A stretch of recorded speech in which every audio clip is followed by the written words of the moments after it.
What's going on, guys? Spencer here with HM Massage, back with another video. We have a scapula massage today. You'll see my client today has a very mobile scapula, which is going to be great for illustrating the technique, but not everyone's shoulder will be so fluid. We can improve that fluidity though, so today I'm going to show you how I like to work around the shoulder blade or scapula and mobilize the entire scapula itself. The scapula is the largest bone in the shoulder with an astounding 17 muscles attached to it. If that wasn't enough, the shoulder joint is also the most complicated joint in the body. Together, it can make easing shoulder pain a bit tricky, but that's never stopped us before. Now, it's very common for people to have pain between the scapulae, and you won't need to twist anyone's arm for people to want this work. So, let's talk techniques.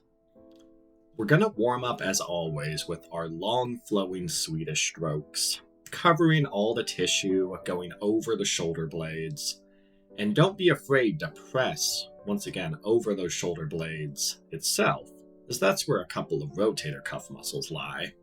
After those long strokes incorporating the whole back, we're going to shift focus to the upper back and start to target the trapezius, the rhomboids, the levator scapula at the superior angle of the scapula. And I'm not going to show it here, but to truly alleviate mid-back pain, it's also vital to work the anterior muscles too. That's our pecs and delts, and a few other muscles, but especially pec minor, as it pulls on the clavicle. The clavicle attaches to the acromion of the scapula, which makes the AC joint. And a tight pec minor is going to cause the scapula to hyperabduct and rotate upwardly, leading to the famous winging scapula. We don't want that. So during a full massage, definitely work the pecs. I have a video on that, and I have a video coming out on that. Otherwise, warm up the back tissue, and before we go twisting the arm, we also want to work the front of the shoulder. The glenohumeral joint gets very internally rotated during this technique, so it's important that number one, we check that the client has this range of motion first. They haven't had any crazy surgeries, they don't have rods in their shoulders. And number two, we make sure that the humeral head isn't going to pinch the client when we lay their arm on the small of their back. Those are my two tales of caution. Now we can get into the nitty-gritty. We begin to get more specific with fingers and knuckle work on the traps, and as we get deeper, the rhomboids and the levator scapula. And here I always like to work away from the neck with deep pressure, and then return to the base of the neck with lighter pressure. I just find clients get more relief when I'm pushing their neck muscles away from their midline, at least on the traps specifically.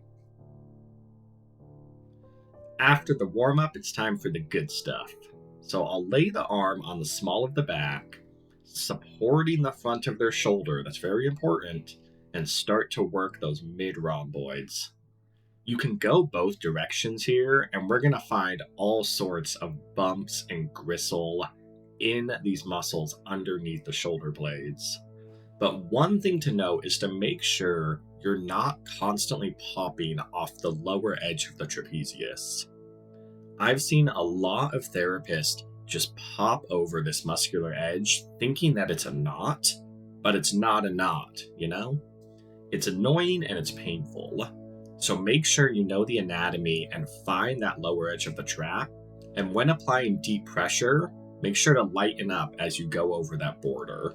You can do either direction with this deep pressure. I personally like to start at the neck and then work inferior down towards the feet when doing deep pressure, but you can also work back up towards the neck with deep pressure, and that will help to really sink into the groove that is the superior angle of the scapula. We don't just want to hammer away at these muscles though, we want to mobilize the scapula.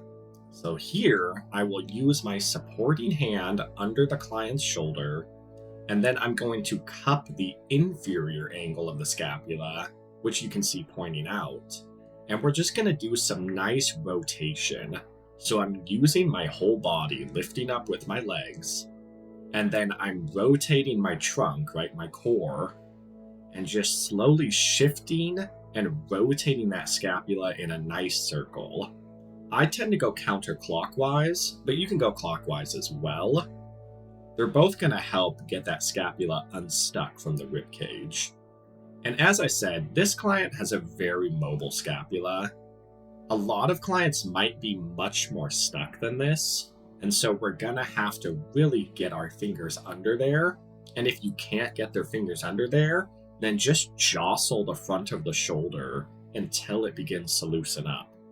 This isn't a race. Sometimes this work can take a few sessions to really get a shoulder moving as it should. Work this area for as long as you need, of course, and then as we go back out, we can do specific work on any of the surrounding muscles, as long as the body's not getting overworked or inflamed. If that body starts to give those inflammation responses, you've done too much, time to back out. When you're done, cool down the back massage, move on to the next area, or get ready to rebook that client because they are going to love this work.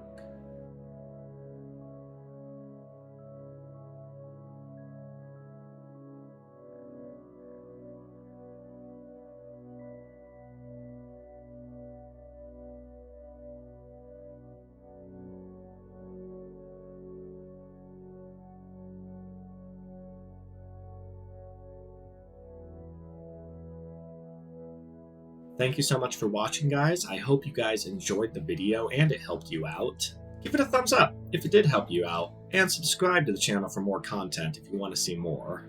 I will see you guys on the next video. I hope you have a great rest of your day.